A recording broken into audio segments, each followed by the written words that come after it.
বিশ্বনবী মক্কায় বসে বসে তাহাজ্জুদের সালাত পড়ে আল্লাহর কাছে দোয়া করলেন, আল্লাহ আল্লাহুম্মা আইজ্জাল ইসলাম বিআহাব্বির রাজুলাইনি ইলাইক।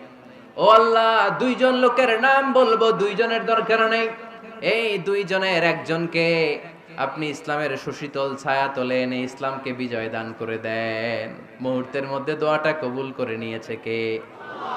বিশ্বনবী বললেন, আল্লাহ দুইজনের নাম বলবো আজকের দোয়ায়।